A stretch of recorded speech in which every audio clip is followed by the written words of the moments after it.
আজি অলপ বেলেগ কথা ডিছকাছ কৰিম বুলি ভাবিছোঁ। ভূপেন হাজৰিকাৰ কথা ক'ম ভাবিছোঁ। মই কেতিয়াবা ভাবোঁ যে আমি বহুত লাকি আচলতে। ভূপেন হাজৰিকা দেৱক আমি অসমে পালোঁ, অসমীয়া হিচাপে পালোঁ। আৰু এনেকুৱা ধৰণৰ কথা নিউজত বা বিভিন্ন ধৰণৰ আলোচনাত আমি প্ৰায় শুনি থাকোঁ, দেখি থাকোঁ। ভূপেন হাজৰিকাৰ কথা বহুত ভালকৈ কোৱা যায় বা কি। জীয়াই থাকোঁতে বাৰু তেখেতে বহুত কিছুমান কথা মানুহৰ শুনিব লগাও হৈছিলে, বহুত ক্ৰিটিচাইজো হৈছিলে। আৰু ঢুকোৱাৰ পিছততো আৰু ভালেই চব পিনে ওলায়। এতিয়া আজি মই যিটো কথা আলোচনা আপোনালোকৰ লগত কৰিম বুলি ভাবিছোঁ, সেইটো অলপ বেলেগ ধৰণৰ। সেইটো মানে বহুতখিনি ঘূৰিব তেখেতৰ মিউজিকৰ এৰাউণ্ড, তেখেতৰ মেণ্টেলিটিৰ এৰাউণ্ড, তেখেতৰ ফিলচফিৰ এৰাউণ্ড। চাগে আপোনালোকে মোৰ লগত কিছুমান বস্তু এগ্ৰী কৰিবও পাৰে, কিছুমান এগ্ৰী নকৰিবও পাৰে। কাৰণ কিয় মই যিখিনি মোৰ ধৰণে তেখেতক অধ্যয়ন কৰিছোঁ, মোৰ তেনেকুৱা ফিল হয়। আৰু সেয়া একেবাৰে নেচেচাৰী নহয় যে চবে তেনেকেই ভাবক বা ফিল কৰক। ভূপেন হাজৰিকাৰ যিটো খুব প্ৰচলিত গান, খুব জনপ্ৰিয় গান, মই এটি যাযাবৰ, সেই গানটোৰ মানে মই যিখিনি মোৰ ধৰণৰ মানে মই যিখিনি বুজিছোঁ, মোৰ যিটো ইণ্টাৰপ্ৰিটেশ্যন সেই গানটোক লৈ, সেই গানটো হ'ল কি যে কোনোবাখিনিত যেন আমাক সকলোকে উদ্বুদ্ধ কৰা হৈছে কসমপলিটান হোৱাৰ। কসমপলিটান মানে হ'ল কেনেকৈ আমি বিশ্ব নাগৰিক হ'ব পাৰোঁ। কেৱল এখন ঠাইতে সীমাবদ্ধ নহয়, এখন ৰাজ্যতে বা এখন দেশতে সীমাবদ্ধ নহয়। আমি মানৱ জাতিটো কিমান ভালকৈ ফ্লাৰিছ হ'ব পাৰোঁ, কিমান ভালকৈ এটা আমাৰ ডাঙৰ চিনাকিয়ে যাতে হওক যে আমি মানুহ, আৰু আমি মানুহে মানুহৰ হকে কাম কৰোঁ। সেইকাৰণে তেওঁৰ গানবিলাকত আল্টিমেটলি চাব সেই কথাটোৰে এটা থাকে যে মানুহে মানুহৰ বাবে যদিহে কোনো নাভাবে। তো বেচিকেলি এম্পেথি, এটা কৰুণা মানুহৰ প্ৰতি। আৰু এগৰাকী ভাল আৰ্টিষ্টৰ সেইটোৱে এটা চিনাকি হয় যে তেওঁ কেনেকৈ এটা বৃহত্তৰ পৰিসৰত মানুহৰ হকে বান্ধিব পাৰে। যিটো বস্তু যদি আপোনালোকে ন'টিছ কৰে, শুনে বিভিন্ন ধৰণৰ বিশ্ব সংগীত, ৱৰ্ল্ড মিউজিকৰ যিকোনো হেৰি যদি শুনে আপুনি, বব মাৰ্লি হওক, বব ডিলান হওক, তাৰপিছত যেনেকৈ ভূপেন হাজৰিকা খুব পল ৰবচনৰ পৰা ইনস্পায়াৰ্ড আছিলে, পল ৰবচন হওক, ভাল মিউজিচিয়ান হওক, এৰিক ক্লেপটন হওক, তেওঁলোকৰ চবৰে আপুনি এটা বস্তু কমন গ্ৰাউণ্ডত একেই পাব, কমন পাব, চিমিলাৰিটি এটাই পাব যে তেওঁলোকে গোটেই পৃথিৱীখনক একভাৱে আৰু গোটেই গানবিলাক, গোটেই সৃষ্টিবিলাক, লাগে ভাষা যিয়েই হওক, irrespective of any languages, they promote মানে হেৰি আৰু মানৱ প্ৰেম, মানৱতাক তেওঁলোকে প্ৰসাৰ কৰে, মানৱ প্ৰেমক। আৰু কসমপলিটান হোৱাৰ কথাটো সেইকাৰণে কৈছোঁ যে ভূপেন হাজৰিকাৰ এই গানটোৱে একদম, যদি মই ইলৰাৰ পৰা অষ্ট্ৰিয়া হৈ পেৰিছ সাৱটি ল'লোঁ, কিমান ভেৰাইটি আছে গানটোত। গালিবৰ শ্বেৰ দুচম্বেৰ মিনাৰত শুনা পালোঁ, তোৰ পৰা তত ভলগালৈকে গৈছে, ৰাছিয়াৰ ভলগা নদী। তাৰপিছত পেৰিছ, তাতে কৈছে যে যিখিনি গেটো বুলি কয়, গেটো মানে হ'ল যিবিলাক এনেকুৱা কিছুমান আৰবান এৰিয়াৰে য'ত ছাপ্ৰেছড মানুহখিনি, য'ত যিখিনি মানুহ খুব কষ্টকৈ মানে শ্লাম বুলি ক'ব পাৰে। শ্লাম মানে এনেকুৱা ঝোপৰপট্টি টাইপ একোটা এৰিয়াত যোনে থাকে। তো তেনেকুৱা ইপিনে অট্টালিকা, ইপিনে শ্লাম, গৃহহাৰা লোক, যাৰ কথা কৈছে, গৃহহাৰা লোক আছে তাত।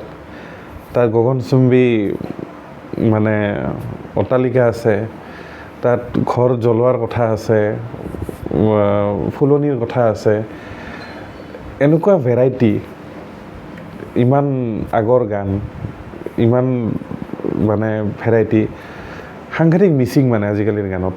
মানে প্ৰথম কথাটো এতিয়া হ'ল কি যে বেছিভাগ গানটো প্ৰেমৰ ওপৰত ওলায়। প্ৰেমৰ ওপৰত ওলোৱা গানক লৈ আপত্তি নাই,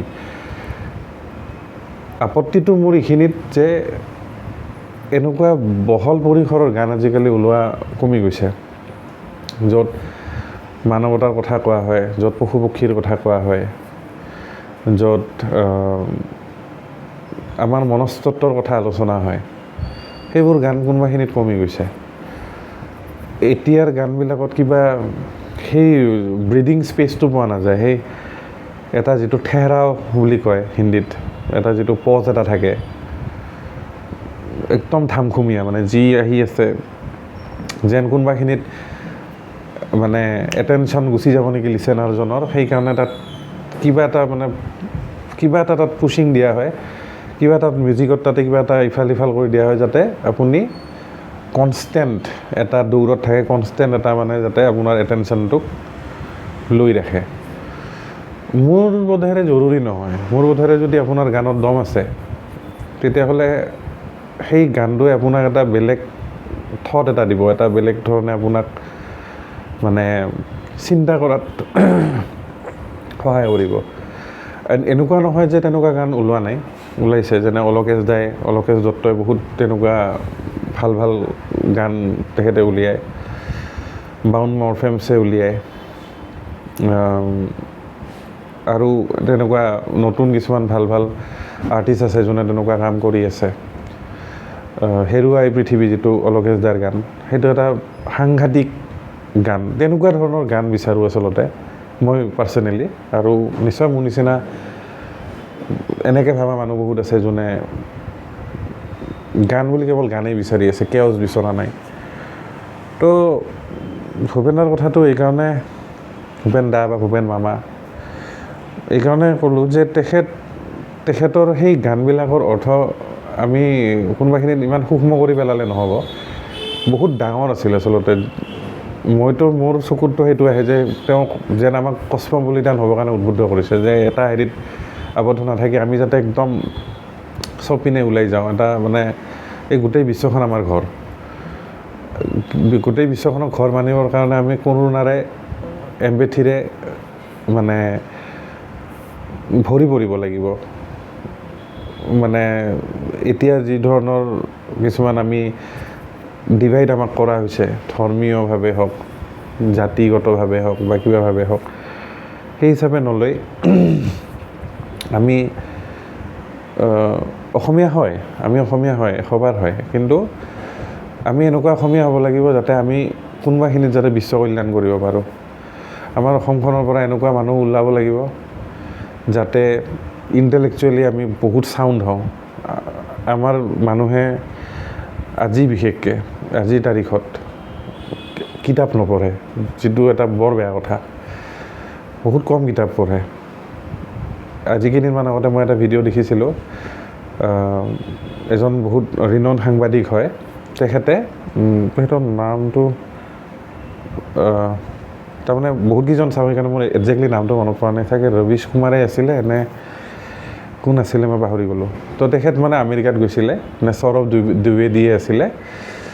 তো তেখেত আমেৰিকাত গৈছিলে, আৰু আমেৰিকাত তেখেতে এখন কিতাপৰ দোকানত গৈছিলে, আৰু তাতে তেখেতে কিবা ষ্টেটিষ্টিক্স পাইছিলে, যে সেই ষ্টেটিষ্টিক্স দেখি তেখেত পাগল হৈ গৈছে, যে আমেৰিকাৰ এখন নৰ্মেল বুক ষ্ট'ৰ এখনত ইমান মানুহে কিতাপ কিনে, ইমান মানুহে তাতে কিতাপ পঢ়ে। তাৰপিছত তেখেতে আহি ভালকৈ যেতিয়া ষ্টাডি কৰিলে, ৰিচাৰ্চ কৰিলে, গম পালে যে আমেৰিকাত বহুত লাখ লাখ মানুহে সাংঘাতিক কিতাপ পঢ়ে, বহুত কিতাপ পঢ়ে, মানে লাইব্ৰেৰী ক'ব গ'লে ঘৰে ঘৰে ইমান তাৰে মানুহে কিতাপ পঢ়ে। আৰু সেইকাৰণে যে আমেৰিকা কেৱল কিতাপ পঢ়াৰ কাৰণেই যে মই আমেৰিকাক ছুপাৰ পাৱাৰ কৈছোঁ সেইটো নহয়, কিন্তু এই বহুতবিলাক কাৰণৰ ভিতৰত সেই এটা কাৰণ যে আমেৰিকাৰ মানুহে বহুত কিতাপ পঢ়ে। আৰু যিবিলাক ডাঙৰ যিবিলাক ছুপাৰ পাৱাৰ্ছ হয়, যিবিলাক ডাঙৰ ভাল সংস্কৃতি, লাগে সেয়া জাৰ্মানী হওক, ৰাছিয়া হওক, আমেৰিকা হওক, লণ্ডন হওক, মানে ইংলেণ্ড হওক, এই চববিলাকতে আপুনি সেইটো বস্তু চিমিলাৰিটি পাব, তেওঁলোকে সাংঘাতিক কিতাপ পঢ়ে। আৰু এই ক্ষেত্ৰত জুবিন দাই এটা বৰ ভাল কথা কৈছে, সেই কোটটো মই তেখেতৰ প্ৰায় বহুত কথাত কওঁ মানুহক লগ পালে, যে জুবিন দাই এইটো কথা খুব ভাল কয়। তেখেতৰ আছিলে এইটো কথা, কোট এটা আছিলে যে কিতাপ নপঢ়া জাতিক গামোচাই বচাব নোৱাৰে। তো আমি মূৰত গামোচাখন লৈ পালচাৰখন চলাই খালি দপদপাই ঘূৰি ফুৰিলে নহ'ব, জয় অসম গৈ কেনে আমাৰ গাঁৱে ভূঞে চহৰে নগৰে কিতাপ পঢ়াৰ এটা জাগৰণ সৃষ্টি হ'ব লাগিব, যাতে এনেকুৱা হওক যে গ্ৰন্থমেলাত কিতাপ শেষ হৈ যাওক আৰু কিতাপ যাতে আনিব লগা হয়। যিকোনো গ্ৰন্থমেলাত, কেৱল গুৱাহাটীত বুলি নহয়, ডিব্ৰুগড় হওক, যোৰহাট হওক, নগাঁও হওক, বঙাইগাঁও হওক, বৰপেটা হওক, নলবাৰী হওক, যিকোনো চিটিত য'ত হয় তাত যাতে বহুত বিক্ৰী হয়। গতিকে এইবিলাক কথাই চাগে ভূপেনদাৰ কোনোবাখিনিত কিবা এটা দুখ আছিলে, কোনোবাখিনিত কিবা এটা হেৰি আছিলে, যে তেখেতে সেইকাৰণে আমাক মানে কৈ গৈছিলে যে আমি অসমীয়া নহওঁ দুখীয়া। এইখিনিতেই আমি শুনি কিনে ডাইলগটো মাৰি থওঁ, আমি অসমীয়া নহওঁ দুখীয়া। পিছৰখিনি বহুত ইম্পৰ্টেণ্ট। বুলি সান্তনা লভিলে নহ'ব। আজিৰ অসমীয়া নিজক নিচিলে অসম ৰসাতলে যাব। আৰু কোনোবাখিনিত দেখি আছোঁ সেইবিলাক বস্তু।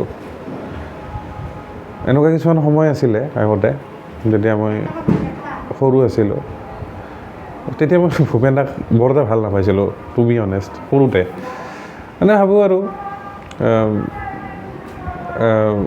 ইমান মানে ফেশ্বনেবল নহয়। সৰুতে ফেশ্বনেবল বস্তুবিলাক বেছি ভাল লাগে। তেতিয়া জুবিন দা পাইছোঁ আমি, তাৰপিছত পাপন দাক পালোঁ। তো তেতিয়া মানে ভাবোঁ পূৰা ফেশ্বনেবল হ'ব লাগে আৰ্টিষ্ট। আৰু তেতিয়া মানে ইমান লিৰিক্স বুজিও নাপাওঁ, ভইচ যাৰ ভাল শুনো, এজ এ হ'ল যিবিলাক বস্তু খুব চকুত পৰে সেইবিলাক ভাল পাওঁ। লেটাৰ অন লাইফ যেতিয়া ডাঙৰ হৈ আহিলোঁ, লিৰিক্সবিলাক বুজা হ'লোঁ, এতিয়া নিজকে মই সৰু কালটো মানে সৰু সেই মানুহজনক মানে নিজকে ভাবি মানে গালি পাৰোঁ আৰু যে কেনে মূৰ্খ আছিলোঁ, সেই বস্তুবিলাক বুজা নাছিল। কিন্তু হোৱাটেভাৰ দেৰ আই দুৰুস্ত আই বুজিলোঁ। এতিয়াতো বহুত মানে বুজি পাওঁ, গৰ্ববোধ কৰোঁ, অভিমান কৰোঁ। ভূপেন হাজৰিকা, জয়ন্ত হাজৰিকা, খগেন মহন্ত, যে কেনেকুৱা এটা লেগেচি আমি পাই আহিছোঁ, কেনেকুৱা এটা ধৰোহৰ আমাৰ আছে।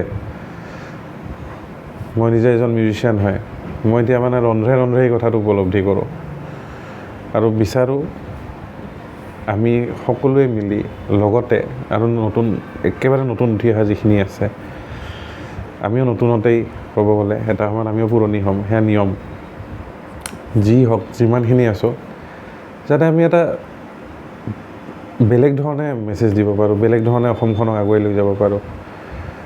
যাতে আমাৰ বহুত পঢ়া শুনা থাকক, যাতে কোনো ল'ৰা ছোৱালী পঢ়া শুনাৰ পৰা আছুতা থাকি নাযাওক। সকলোৰে ঘৰে ঘৰে লাইব্ৰেৰী হওক, সকলোৰে ঘৰে ঘৰে যিকোনো একোটা মিউজিকেল ইনষ্ট্ৰুমেণ্ট বা তেনেকুৱা ধৰণৰ মানে আৰ্টেৰে, ক্ৰাফটেৰে, কাৰণ আৰ্ট বহুত ইম্পৰ্টেণ্ট মানুহৰ লাইফত। আৰু সেয়া এইটো জৰুৰী নহয় যে সেয়া গানেৰে হ'ব লাগিব, সেয়া এক্টিঙেৰেও হ'ব পাৰে, সেয়া পটৰীৰেও হ'ব পাৰে, এই যে কিবা মানে মাটিৰ যে বস্তু বনায় তেনেকুৱাৰে হ'ব পাৰে, পেইণ্টিঙেৰে হ'ব পাৰে, গাৰ্ডেনিঙেৰে হ'ব পাৰে, যিকোনোৰে হ'ব পাৰে। কিন্তু এটা সৃজনীমূলক মগজু থকাটো খুব জৰুৰী। সেইবোৰে আমাক কোনোবাখিনিত মানুহ কৰি ৰাখে। যেনে জাপানততো বহুত মেণ্ডেটৰী, জাপান হওক, চাইনা হওক, তাতে এনেকুৱা বস্তু কিবা এটা মানে থকাটো। এতিয়া আমি আজি যিটো হৈ গৈ আছোঁ মোবাইলত স্ক্ৰল কৰি, আগতে মানুহখিনিৰ কিবা নহয় কিবা একোটা আছিলে, ঊল গুঠে বা, আৰু মই এইটো কথা একেবাৰে জেণ্ডাৰ বায়াছ হৈ কোৱা নাই যে ছোৱালী মানুহে ঊল গুঠিব লাগিব, তেনেকুৱা ধৰণৰ কোনো কথা নাই। যোনে যি ভাল পায়, তো আগতে তেনেকুৱা আছিলে যে কিবা কিবি সাজে ঘৰখনত, কাৰোবাৰ ঘৰত গ'লে আপুনি পদূলিত কিবা এটা দেখা পাব, ঘৰখনত সোমোৱাৰ পিছত এখন মাটিৰ ঘৰেই হওক লাগে, তাত ধুনীয়া ধুনীয়া কিবা কিবি বস্তু আপুনি দেখা পাব। কিন্তু আজিকালি তেনেকুৱা ধৰণৰ বস্তু কৰাৰ কোনো মানে সেয়া নাই। মোবাইল চাওক, তাত ক'ব লগা নাই, কিন্তু তাৰ মাজে মাজে সেইখিনি বস্তুটো আমি ৰিভাইভ কৰিব পাৰোঁ, চলাই ৰাখিব পাৰোঁ।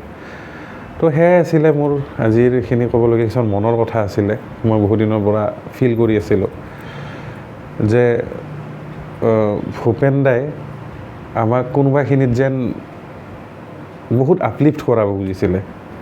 আৰু মানে ভূপেন দা ওৱান অফ দেম, কেৱল ভূপেন দা এনেকুৱা নাছিলে, ভূপেন দা প্ৰমুখ আছিলে। তাৰ ওপৰঞ্চি মানে জয়ন্ত হাজৰিকাৰো আছিলে, খগেন মহন্তৰো আছিলে, আৰু যিখিনি ডাঙৰ ডাঙৰ মানে প্ৰথিতযশা সাংস্কৃতিক কৰ্মী, শিল্পী তেওঁলোকৰ আছিলে। তাৰে মাজত ভূপেন দাক মানে মই অলপ বেছি স্পেচিয়েল বুলি ভাবোঁ, কাৰণ কিয় তেখেতৰখিনি মানে বহুত দেখা দেখি তেনেকুৱা আছিলে।